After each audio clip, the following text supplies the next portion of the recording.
Welcome to Access Asia, I'm Yuka Huaye, and these are our main stories this week.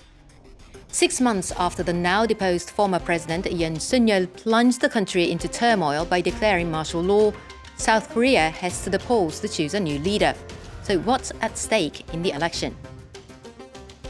French President Emmanuel Macron tours Southeast Asia, offering partners a third way between Washington and Beijing in a region roiled by rising geopolitical and trade tensions between the world's superpowers. And a manga published in the 90s is scaring tourists off Japan. So what does it say, and why are people taking it seriously?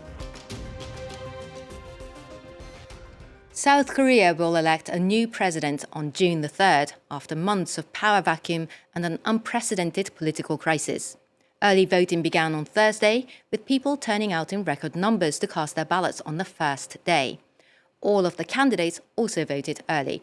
The snap election comes after a constitutional court upheld the impeachment of former President Yoon Suk-yeol and permanently removed him from office over his short-lived declaration of martial law in December. He's currently on trial for insurrection. The martial law plunged South Korea's democracy into turmoil and exposed deep political divisions in the country. For more, let's bring in Young-mi Kim, Senior Lecturer in Korean Studies at the University of Edinburgh. Great to have you on our show, Young-mi. Thank you. Now, left-wing candidate Lee Jae-myung has been leading the polls. He's been dubbed South Korea's Bernie Sanders and proposed to amend the constitution to make it more difficult to impose martial law. Why is he so popular? Can you tell us more about him? He has been known as a governor and mayor, and so he built up his own name as an administrator, and then he became the presidential election candidate. But he's also from the background being a factory worker when he was young. So all this political and personal background become very popular for the voters. Now, his main rival is Kim Moon-soo from the ousted President Yoon's People Power Party. He was the only cabinet member who refused to apologize for failing to prevent martial law back in December, but he still enjoys strong support, doesn't he? What does this tell us about the state of Korean politics right now? It shows clearly divided in when we look at politicians and also supporters. But I would say that still minority supporting Yoon Suk-yeol's legacy. At the moment, there are still elements supporting conservative side. So he still has 35%-ish of voting potential for his vote. But this is a world we are living, very polarized society. People are having different views. Yeah, a polarized South Korea. Now, the martial law was all the more shocking because many people still remembered living under dictatorship that lasted until 1987. What's the state of South Korean democracy now? On paper, this is a consolidated democracy, and the citizens, even those soldiers involved in after martial law, showed that they were democratic citizens and democratic soldiers. If that is not correct, they would not follow. So the martial law was failed because the slow reaction of the military side, apart from the hardcore leaders. So in terms of democracy, I would say that's a consolidated democracy. However, if we think about severe polarization and the quality of the wordings politicians are using and following up, by the voters, I would say the quality of democracy is not that solid enough. Oh, Young-mi Kim, a Senior Lecturer in Korean Studies at the University of Edinburgh. Thank you so much for your insight. Now, 3 countries in 6 days. French President Emmanuel Macron has been touring Vietnam, Indonesia and Singapore as the first French head of state to visit Southeast Asia in almost a decade. Defense is high on the agenda as Macron pitches France and Europe as reliable partners amid China's increasing assertiveness and seeking to bolster Paris's position as a resident power in the region. In the face of Donald Trump's disruptive trade policies, he's also sought to promote mutually beneficial trade ties with those fast-growing economies. In Indonesia, mining giant Eramet signed a new investment deal as it looks to boost production at a nickel mine in the north of the country. But the increased mining activity comes with a heavy environmental cost, particularly for indigenous communities. Brian Quinn reports. On Indonesia's Halmahera Island, pristine jungles that stood untouched for centuries now give way to vast swaths of clear-cut strip mines. It's the world's largest nickel concession, and for members of the indigenous Honggana Manyawa tribe, a catastrophe. I'm worried if they keep destroying the forest, our source of food will be gone. We have no idea how to survive without our home and food. Territory once abundant for hunting and gathering is now ravaged. Rivers once relied on for fish and fresh water now choked with mud and tailings.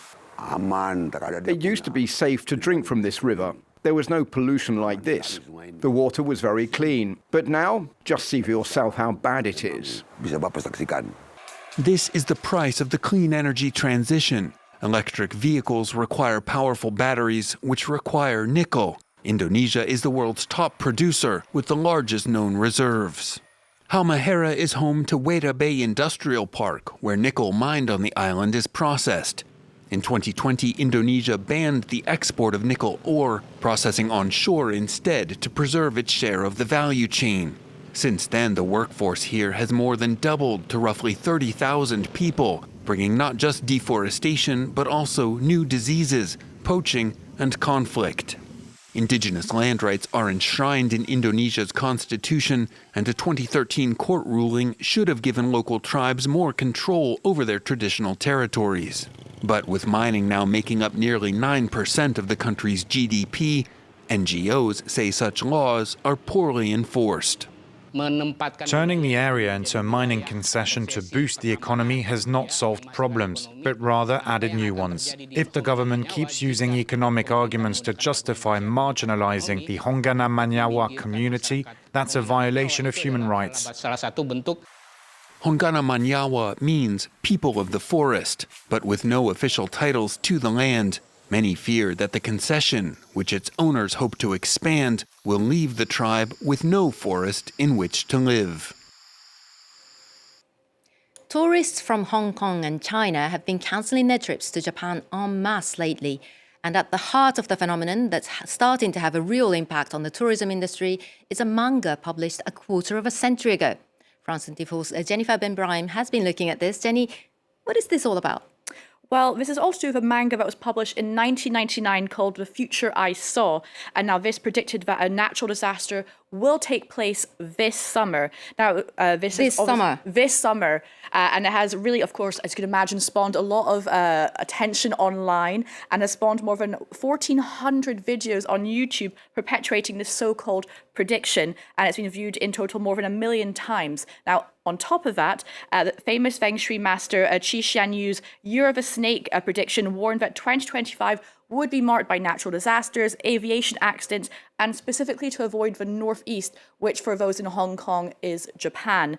Now, the cherry on top of all of this was a post by the Chinese embassy this April telling its citizens visiting or living in Japan to be prepared for any possible natural disaster. So putting all this together has, of course, led to Chinese and Hong Kong tourists who are some of Japan's top visitors no longer wanting to travel to the country this summer for their holidays, and certain airlines have even reduced services to the country, the whopping 83% drop in bookings between late June and early July, which is around the predicted dates, according to the manga. Now, this is really messing up with Japan's tourism industry that has really been enjoying a boom since the COVID-19 pandemic. And just to give you some idea of the numbers, a record-breaking 10.5 million people visited Japan in the first 3 months of this year. Amazing story. So what does this comic book actually predict?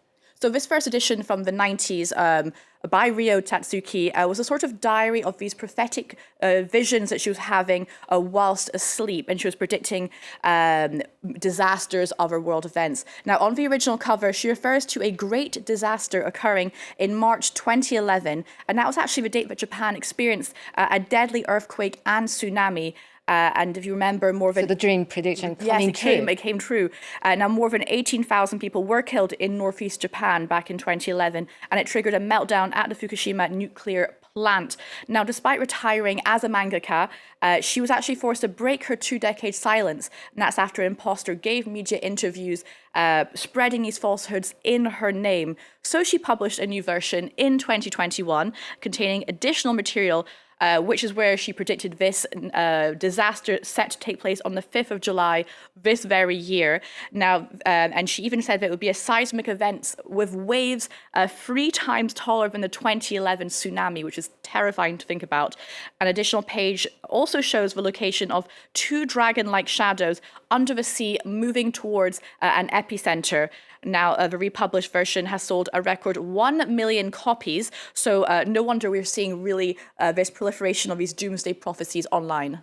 Now, despite those predictions, in recent interviews, the author Ryo Tatsuki has called on people not to take her predictions literally, but fear of earthquakes runs deep in that region, doesn't it? Yeah, that's for sure. I mean, Japan sits on a so-called Pacific Ring of Fire, with the government even publishing a report this year predicting that a mega quake is likely to take place in the next 30 years along the Nankai Trough, and that's a 900-kilometer fault that runs parallel off the southern coast of Japan.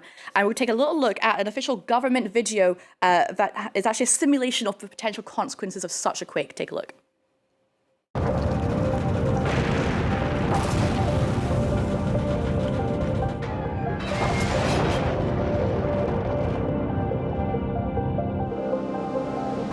So Japanese authorities are trying to do damage control in the face of these mounting fears and speculations. At a press conference last month, the governor of the earthquake-prone Miyagi province slammed the influence of these superstitious, beliefs on travel, and to not read too much into unscientific rumors. Wow, what a series of unfortunate coincidences. Jenny, thank you so much for that. And that's it for this week's Access Asia. Do stay tuned if you can, though. There's more world news coming up here on France 24.